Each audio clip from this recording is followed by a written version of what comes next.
Hello everyone, स्वागत है आप सभी का इस वीडियो में। मेरा नाम जनक है और इस वीडियो में मैं आपको थर्ड लेक्चर पढ़ाने वाला हूं ऑन आयरन कार्बन डायग्राम। और इससे पहले मैंने 2 लेक्चर और बनाए हैं आयरन कार्बन डायग्राम पे। अगर आपको उसको पढ़ना है तो आप लिंक में आपको उसका डिस्क्रिप्शन मिल जाएगा, ठीक है। तो आपको ये लेक्चर पढ़ने से पहले मैं रिकमेंड करूँगा कि वो जो पहले 2 लेक्चर हैं उसे आप ज़रूर देख लें।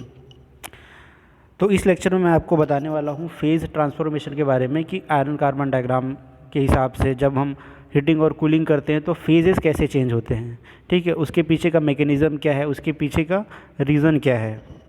तो चलिए स्टार्ट करते हैं। तो सबसे पहले हम लोग देख लेते हैं स्टील के टाइप्स के बारे में, ठीक है। देखिए, स्टील का नाम होता है, 3 टाइप के स्टील्स होते हैं, ठीक है। एक होता है यूटेक्टॉइड स्टील। तो यूटेक्टॉइड स्टील वो स्टील होता है जिसमें कि कार्बन कंटेंट जो है 0.8% होता है। यूटेक्टॉइड स्टील में फिक्स कार्बन होता है 0.8%, ओके। मतलब किसी स्टील में अगर इतना कार्बन है 0.8% तो हम उस स्टील को बोलेंगे कि वो यूटेक्टॉइड स्टील है, ठीक है। लेकिन अगर उसमें 0.8% से कम है, ठीक है, लेस देन 0.8% कार्बन है, तो उस स्टील को बोला जाता है हाइपो यूटेक्टॉइड स्टील, ठीक है। अगर 0.8 से कम है तो हाइपो यूटेक्टॉइड स्टील, ठीक है। लेकिन अगर कार्बन कंटेंट 0.8% से ज़्यादा है तो हम उसको बोलते हैं हाइपर यूटेक्टॉइड स्टील, ओके। तो इसको, इस नाम को आपको याद रखिए क्योंकि ये टर्म्स जो है आगे काम आएंगे।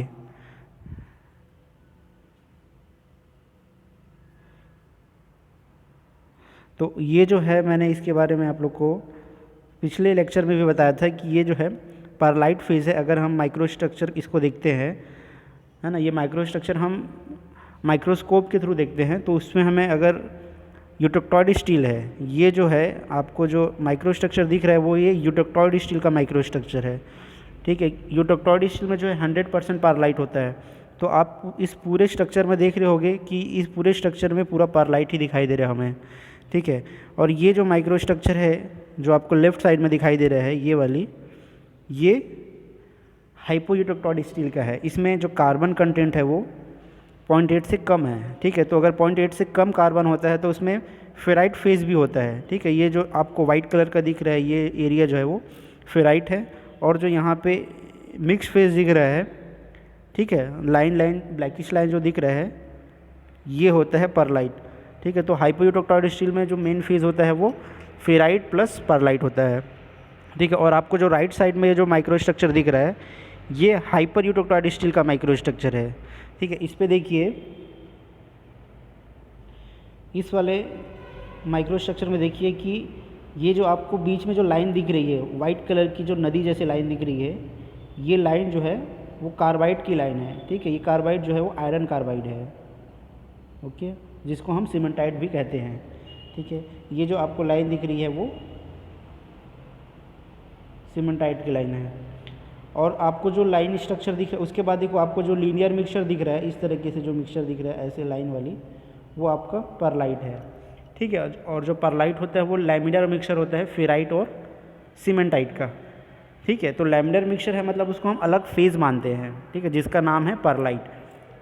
तो इसमें कौन कौन सा फेज़ पाया जाता है हाइपर यूटेक्टॉइड में? एक सीमेंटाइट प्लस परलाइट, ठीक है। मतलब एक बार और मैं आपको बता देता हूँ कि अगर 100% परलाइट किस में पाया जाता है, वो यूटेक्टॉइड स्टील में, ठीक है। अगर 0.8% कार्बन है स्टील में तो उसका माइक्रो स्ट्रक्चर क्या होगा? 100% परलाइट होगा, ठीक है। लेकिन अगर स्टील में कार्बन कंटेंट 0.8 से कम है तो उसमें 2 स्ट्रक्चर होंगे, 2 फेजेस होंगे, एक होगा परलाइट और एक होगा परलाइट और एक होगा फेराइट, ठीक है। अगर वो हाइपर यूटेक्टॉइड स्टील है मतलब उसमें कार्बन कंटेंट अगर 0.8 से ज़्यादा है तो उसमें 2 फेज़ पाए जाएंगे, कौन कौन से? एक सीमेंटाइट, ठीक है, और एक परलाइट, ठीक है। अब इसी फेज़ ट्रांसफॉर्मेशन के बारे में हम जानेंगे कि कैसे फेज़ जो है चेंज होता है। ऊपर में एक और माइक्रो स्ट्रक्चर देखो दिया हुआ है, ये जो ऊपर जो माइक्रो स्ट्रक्चर दिया है हुआ है वो फेराइट का है, ठीक है, जो वाइट कलर का आपको दिख रहा है। माइक्रो स्ट्रक्चर को जब आप देखोगे माइक्रोस्कोप में तो जो फेराइट है वो वाइट कलर का दिखता है, ठीक है, और जो सीमेंटाइट है वो ब्लैकिश कलर का। और इधर जो माइक्रो स्ट्रक्चर दिख रहा है वो ऑक्सटेनाइट का है, ठीक है। इधर जो आपको दिख रहा है वो ऑक्सटेनाइट का माइक्रो स्ट्रक्चर है, ठीक है। तो अगर आप माइक्रो स्ट्रक्चर अगर आप माइक्रोस्कोप में देखोगे ऑक्सटेनाइट फेज़ को तो वो इस तरह से दिखाई देगा। ठीक है। और देखिए स्टील और कास्ट आयरन किसे बोला जाता है, तो स्टील तब बोलेंगे, ठीक है, आयरन को हम स्टील तब बोलेंगे जब उसमें कार्बन कंटेंट जो है वो 2% से कम होता है। ठीक है, अगर आयरन में स्टील का कंटेंट 2% है ना, 2% या 2% से कम है, तब उसको बोलते हैं हम स्टील। ठीक है, लेकिन अगर कार्बन कंटेंट 2% से ज़्यादा हो गया आयरन के अंदर तो हम उसको बोलते हैं कास्ट आयरन। ठीक है, तो जो 2% है वो क्या है, बाउंड्री लाइन है। 2% से कम हुआ तो स्टील बोलेंगे, 2% से ज़्यादा अगर कार्बन हुआ तो हम उसको कास्ट आयरन बोलेंगे।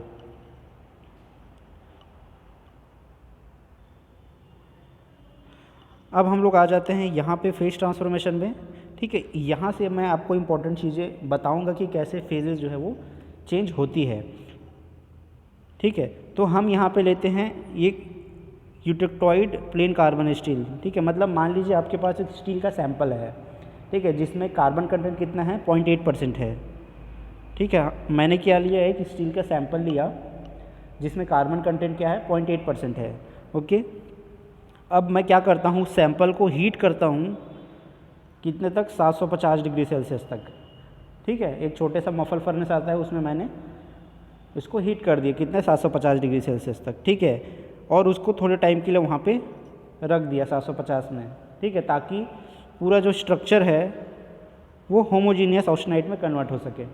ठीक है, जब वो देखिए, जब स्टील अगर रूम टेम्परेचर में है तो हमें पता है कि रूम टेम्परेचर में अगर स्टील है मतलब 30 डिग्री सेल्सियस में है और कार्बन कंटेंट 0.8 है, तो आयरन कार्बन डायग्राम के हिसाब से उसमें क्या होना चाहिए, परलाइट होना चाहिए। ठीक है, तो जब हम उसको हीट करते हैं 750 में तो क्या हो जाता है, उसका जो स्ट्रक्चर है वो कन्वर्ट हो जाता है ऑस्टेनाइट में। ठीक है, कैसे कन्वर्ट होता है, अब मैं हीटिंग प्रोसेस में दिखा रहा हूँ, हीटिंग में कैसे कन्वर्ट होता है। देखो, पहले क्या था, टेम्परेचर आपका रूम टेम्परेचर में था, यहाँ पे मतलब इस पॉइंट पे था टेम्परेचर। ठीक है, तो जब जैसे जैसे मैं हीट करूँगा, हीट करते जाऊँगा तो क्या होगा, ये जो आपको लाइन दिख रही है ये वाली, ये इस लाइन में टेम्परेचर है 727 डिग्री सेल्सियस। ठीक है, या इसमें लिखा है चलो 723 डिग्री सेल्सियस। ठीक है, तो जैसे ही 723 डिग्री सेल्सियस के ऊपर जाएगा टेम्परेचर, ठीक है, हीटिंग के टाइम पे जब टेम्परेचर 723 के ऊपर जाएगा तो क्या होगा, आपका जो ऑस्टेनाइट फेज़ है, सॉरी आपका जो परलाइट फेज़ है वो कन्वर्ट होना चालू हो जाएगा, किस में, ऑस्टेनाइट में। जो परलाइट फेज़ है वो किस में कन्वर्ट होना चालू हो जाएगा, ऑस्टेनाइट में।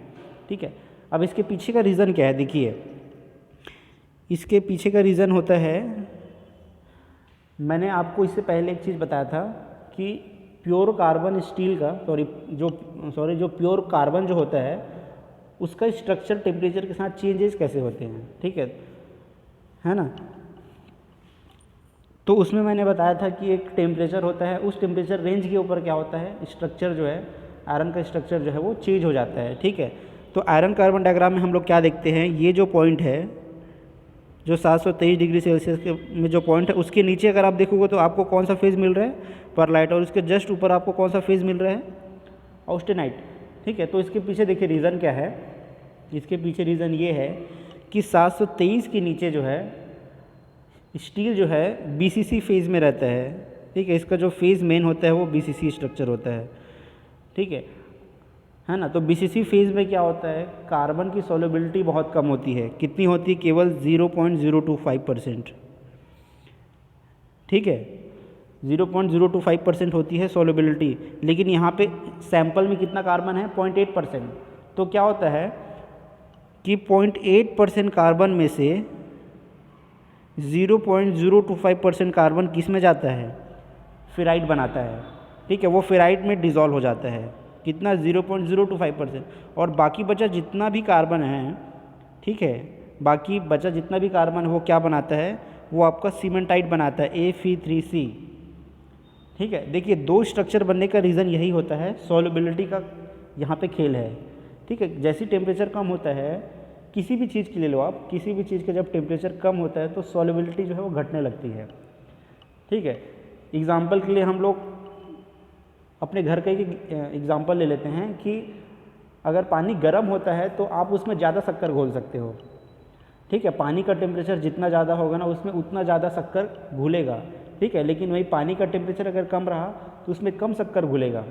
ठीक है, इसका मतलब क्या है कि जो सॉल्युबिलिटी है वो टेम्परेचर के साथ बढ़ती है, ज़्यादा टेम्परेचर मतलब ज़्यादा सॉल्युबिलिटी। ठीक है, सेम प्रिंसिपल यहाँ पे भी यूज़ होता है कि आयरन के अंदर जो कार्बन की सॉल्युबिलिटी है वो टेम्परेचर के साथ बढ़ती है। ठीक है, मतलब 723 डिग्री सेल्सियस के ऊपर क्या हो जाएगा, जो आयरन है वो ज़्यादा कार्बन को डिजोल्व कर सकता है। ठीक है, इसीलिए क्या हो रहा है, 723 के ऊपर आपको कौन सा फेज़ मिल रहा है, सिंगल फेज़। सिंगल फेज़ मतलब ऑस्टेनाइट, ऑस्टेनाइट एक सिंगल फेज़ है। ठीक है, मतलब जितना भी कार्बन यहाँ पे 0.8% जितना भी कार्बन था वो अब क्या हो गया, पूरा का पूरा डिजोल्व हो गया किस में, ऑस्टेनाइट में। ठीक है, और ऑस्टेनाइट का फेज़ होता है आपका FCC। ठीक है, तो पूरा कार्बन किस में डिजोल्व हो गया, FCC में, तो आपको मिल गया सिंगल फेज़। ठीक है, सिंगल फेज़ कौन सा, ऑस्टेनाइट। ठीक है, अब इसका उल्टा भी देख लेते हैं हम लोग, इसमें आपको ज़्यादा अच्छे से समझ में आएगा। ठीक है, तो मैंने 750 डिग्री सेल्सियस तक हीट किया, फिर होल्ड किया कुछ टाइम के लिए। ठीक है, होल्ड किया, होल्ड यहाँ पे करना क्यों है, देखिए हमें पता है कि जब जो स्टील है वो कम टेम्परेचर में था तो इसमें कौन सा फेज़ पाया जाता था, फेराइट प्लस सीमेंटाइट पाया जाता था। ठीक है, Fe3C, मतलब परलाइट जो है वो दोनों का मिक्सचर है, तो उसमें कौन कौन सा फेज़ था, फेराइट और सीमेंटाइट। ठीक है, तो हम उसको हीट कर दिए 750 तक। तो वहाँ पे होल्ड क्यों करना है, होल्ड इसलिए करना है क्योंकि ये जो कार्बन है वो अपने आप को रीडिस्ट्रीब्यूट करता है। ठीक है, जो कार्बन है अभी क्या बनाया हुआ है, कंपाउंड बनाया हुआ है, किसके साथ, आयरन के साथ। ठीक है, आयरन के साथ वो कंपाउंड बना के है, लेकिन जैसी टेम्परेचर बढ़ेगा क्या होगा, कार्बन अपने आप को रीडिस्ट्रीब्यूट करेगा। ठीक है, कार्बन क्या होने लगेगा, डिजॉल्व होने लगेगा किसमें, आयरन के अंदर। ठीक है, तो ये प्रोसेस होता है डिफ्यूजन के थ्रू। डिफ्यूज़न मतलब होता है कि मूवमेंट।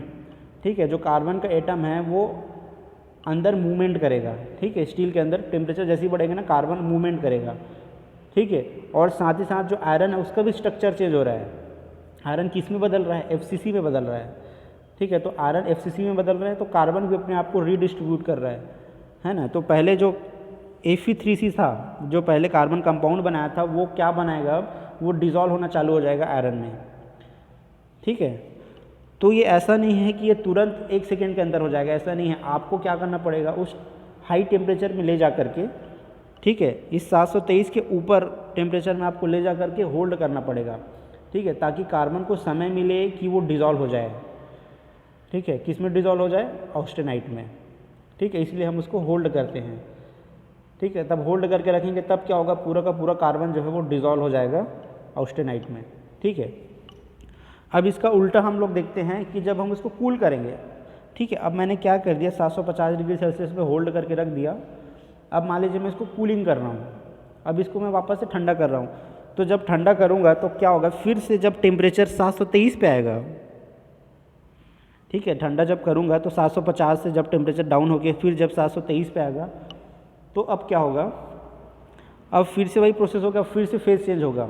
ठीक है, अब फेज़ चेंज क्यों होगा, ठीक है, अब क्यों ऑस्टेनाइट वापस से बन जाएगा परलाइट, क्यों बनेगा, देखिए अब जब ये हाई टेम्परेचर पे था, जब इसमें गामा फेज़ था, मतलब FCC स्ट्रक्चर था, तो कार्बन को डिज़ोल्व करने की कैपेसिटी ज़्यादा थी। ठीक है, लेकिन भाई अब 723 के नीचे उसको स्ट्रक्चर चेंज करना है। ठीक है, आयरन का स्ट्रक्चर चेंज होने वाला है 723 के नीचे, वो क्या बनने वाला है, BCC बनने वाला है।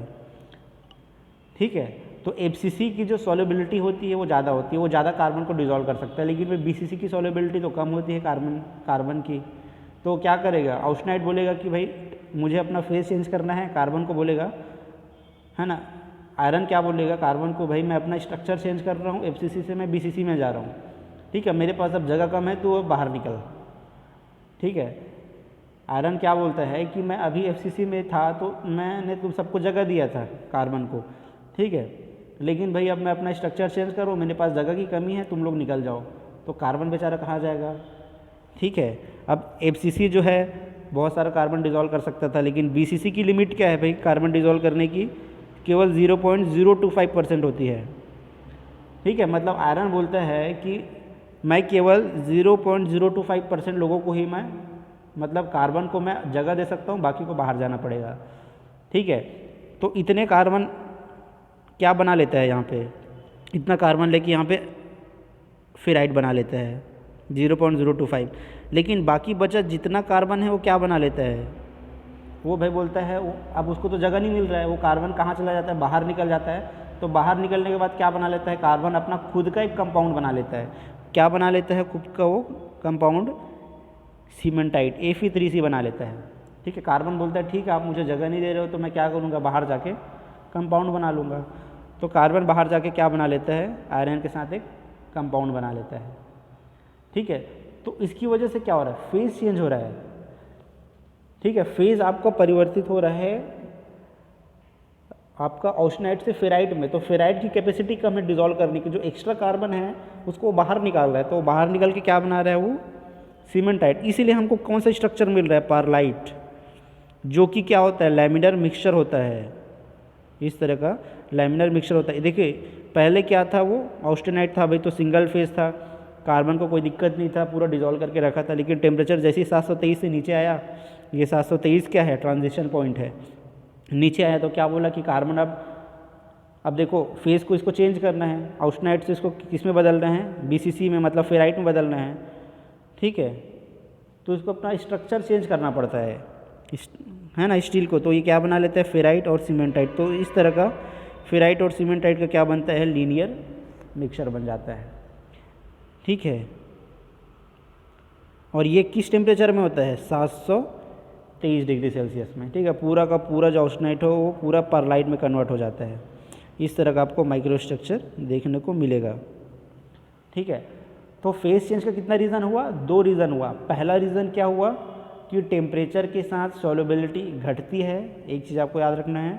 दूसरा क्या हो रहा है, फेजेस चेंज हो रहा है। पहले ऑस्टेनाइट था, अब वो BCC में चेंज हो रहा है, मतलब ऑस्टेनाइट की कैपेसिटी ज़्यादा थी डिसॉल्व करने की, ठीक है, फेराइट की कम थी।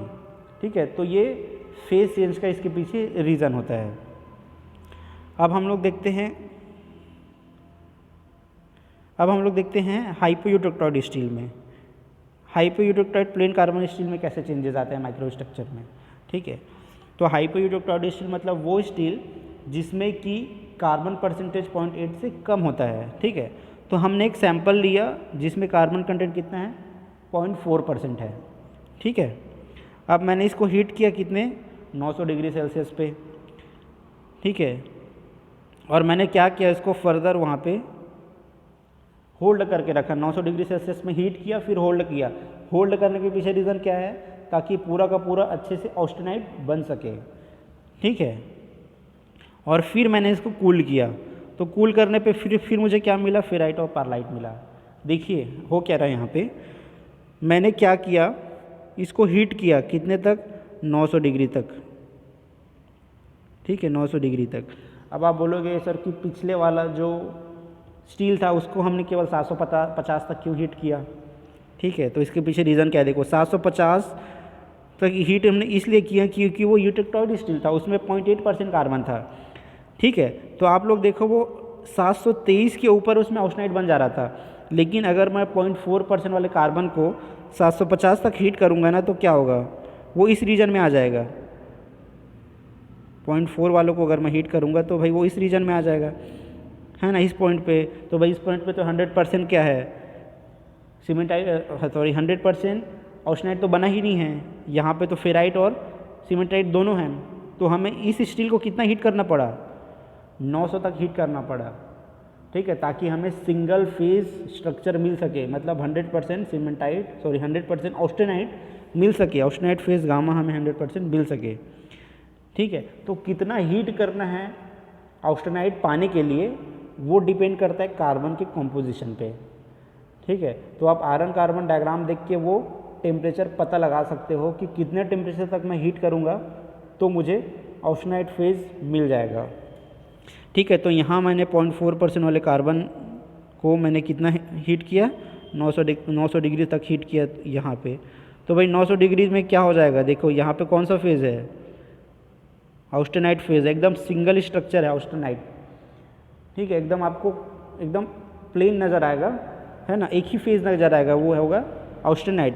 ठीक है, अब धीरे धीरे मैं इसको कूल करता हूँ, मान लो इस सैंपल को मैं धीरे धीरे कूल करता हूँ, जैसे कूल करूँगा तो इस पॉइंट पे आके वो मिलेगा। देखो ये जो लाइन जा रही है ना, ये वाली ऐसे इस पे आपको ध्यान देना है। तो जैसे मैं कूल करूँगा टेम्परेचर फिर इस पॉइंट पे आ जाएगा, कितने पे, 800 डिग्री सेल्सियस पे आ जाएगा इस पॉइंट पे। तो जैसे ही इस पॉइंट पे आएगा, देखो इस पॉइंट के नीचे आपको कौन सा फेज़ मिल रहा है, इसमें इस रीजन में आपको कौन सा फेज़ मिल रहा है, आपको मिल रहा है फेराइट प्लस ऑस्टेनाइट। तो भाई अब फेराइट बनना चालू हो जाएगा, क्योंकि इस टेम्परेचर के नीचे क्या है, 2 फेज़ मिल रहा है आपको, फेराइट प्लस ऑस्टेनाइट। तो होता क्या है, जैसे इस टेम्परेचर के नीचे आता है तो जो सीमेंटाइट होता है ना, उसकी ग्रेन बाउंड्रीज से थोड़ा थोड़ा फेराइट बनना चालू हो जाता है इस तरीके से। ठीक है, इस तरह से पहले क्या रहता है, ऑस्टेनाइट रहता है। जैसे टेम्परेचर जो है 800 के नीचे आएगा, मतलब इस लाइन के जैसे नीचे आएगा, क्या होगा, ग्रेन बाउंड्रीज पे फेराइट बनना चालू हो जाएगा थोड़ा थोड़ा।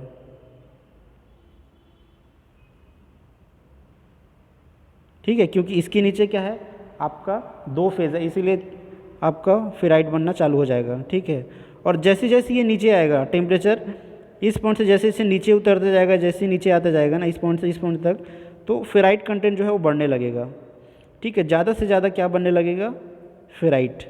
ठीक है, लेकिन ऐसा नहीं है कि ऑस्टेनाइट पूरा गायब हो जाएगा, क्योंकि इस रीजन में क्या है, दोनों हैं, फेराइट भी है और ऑस्टेनाइट भी है।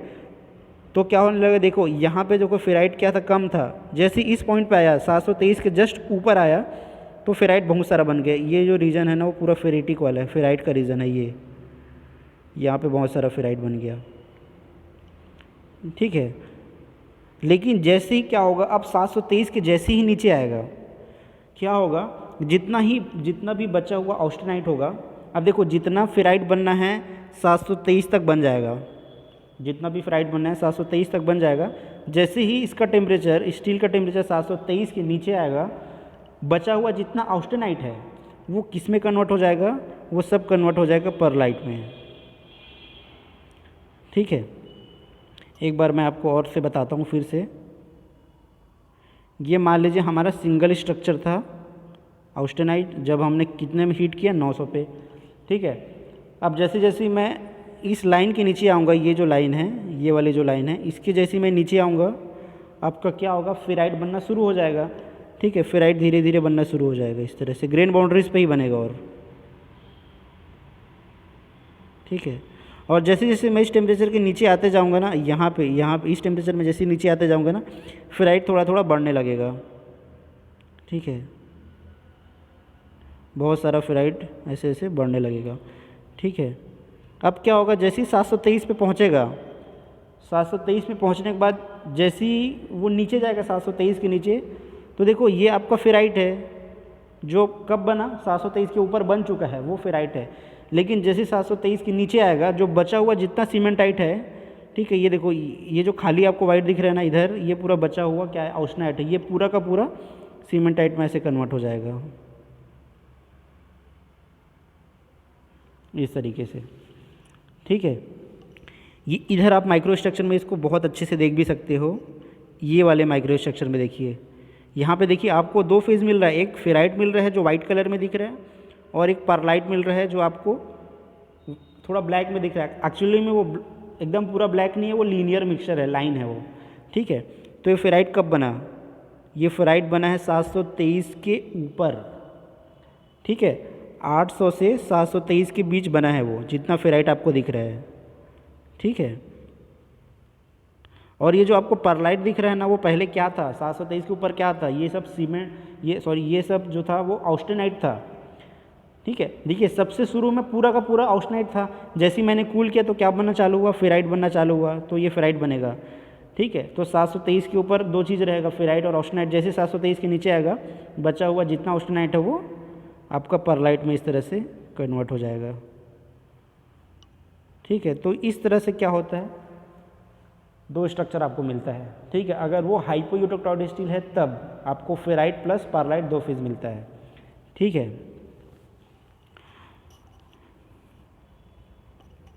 अब हम लोग देखते हैं नेक्स्ट।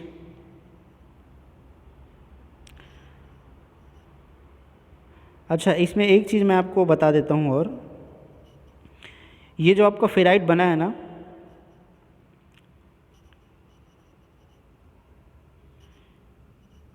ये जो आपको फेराइट बना है, इस फेराइट का नाम है प्रोयूटेक्टॉइड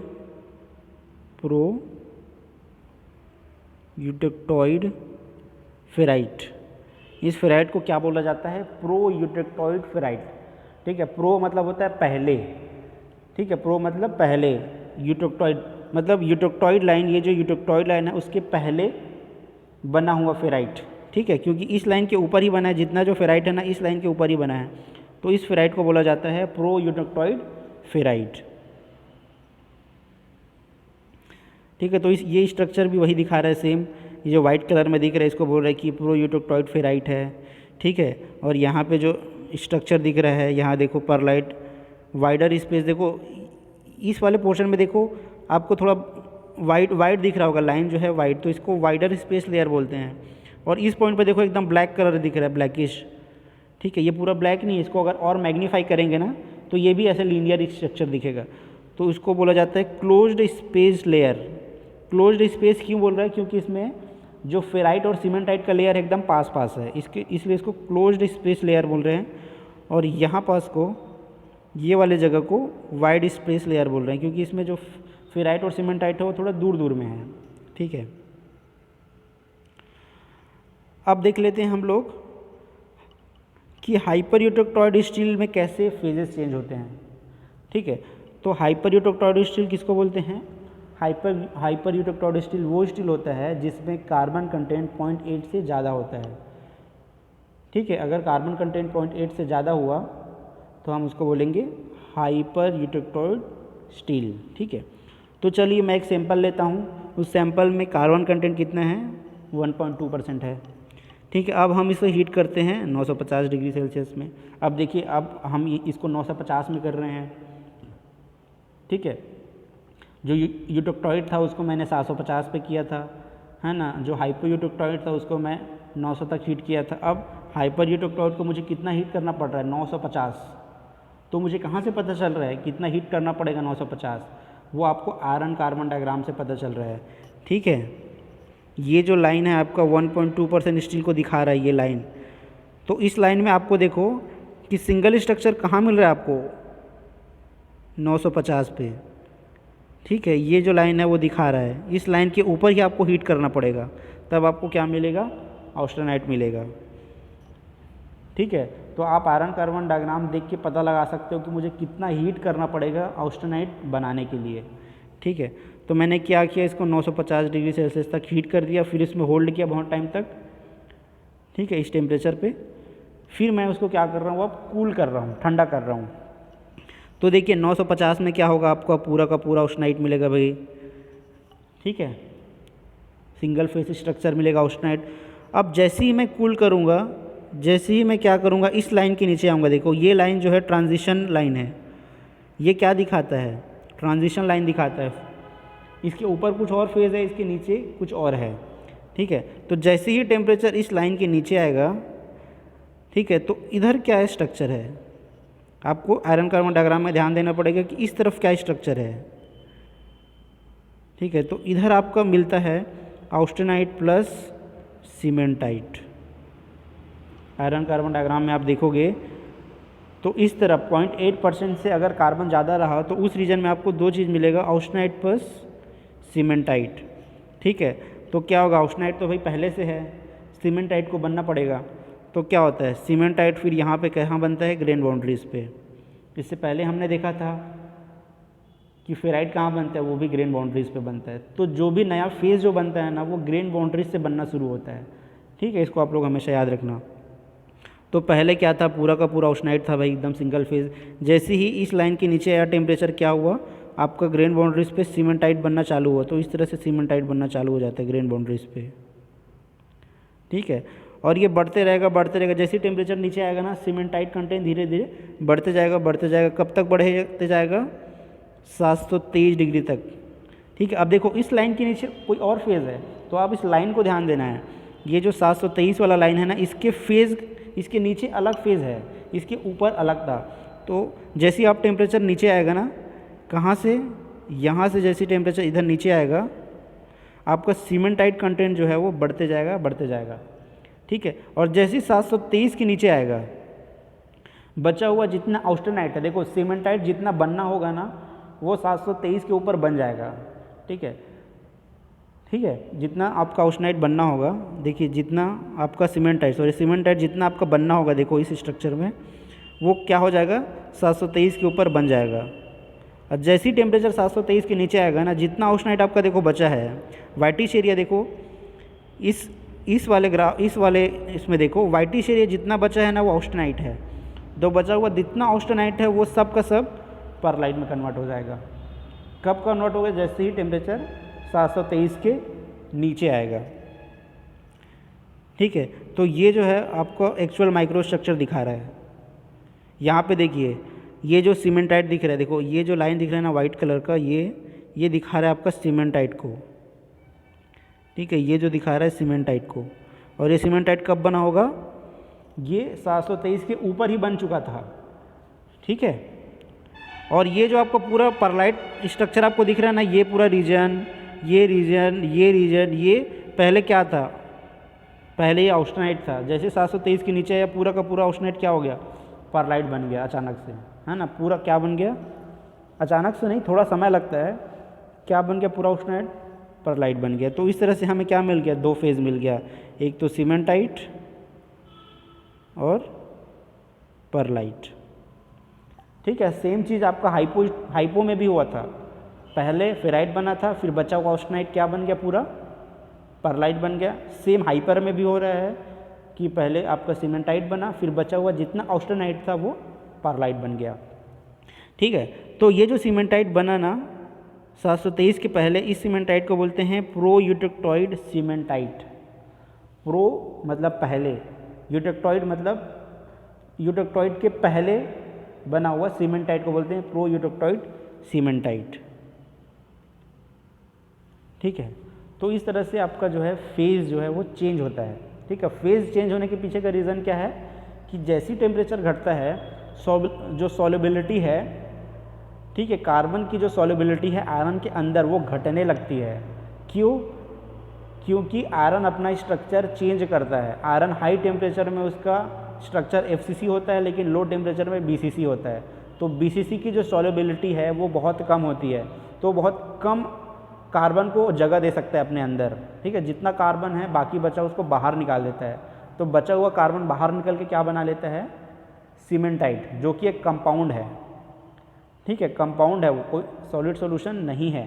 देखिए फेराइट और ऑस्टेनाइट एक सॉलिड सॉल्यूशन है, लेकिन सीमेंटाइट एक सॉलिड सॉल्यूशन नहीं है, वो एक कंपाउंड है।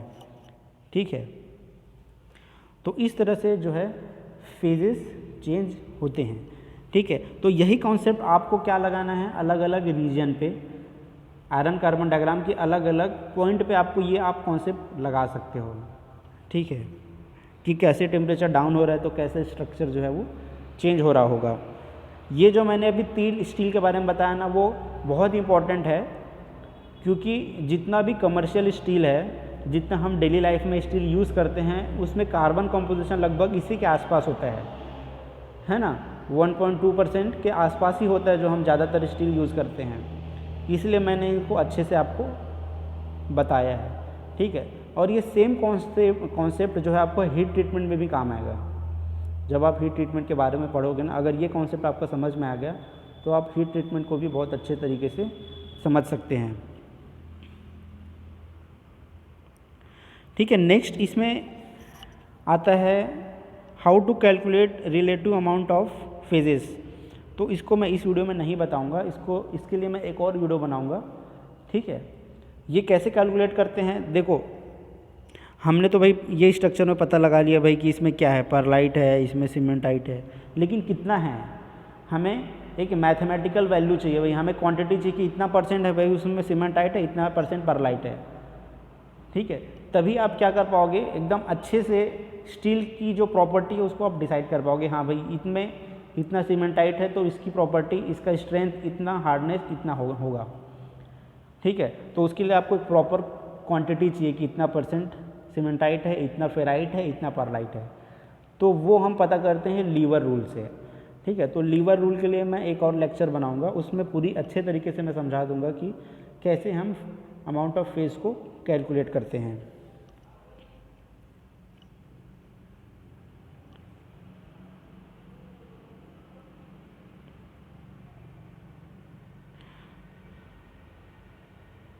तो चलिए फिर आज के लिए बस इतना ही, ठीक है।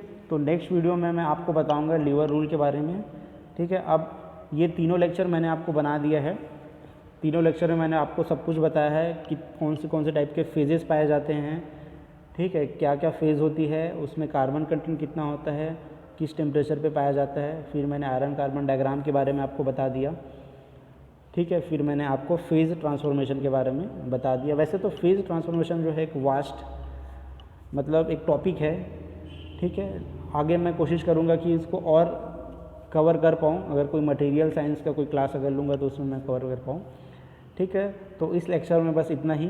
आपको ये लेक्चर कैसा लगा, ये जो लेक्चर की तीनों सीरीज़ है वो कैसी लगी, आप मुझे कमेंट करके ज़रूर बताएं, ठीक है। तो मिलते हैं नेक्स्ट वीडियो में, तब तक के लिए bye bye and God bless you.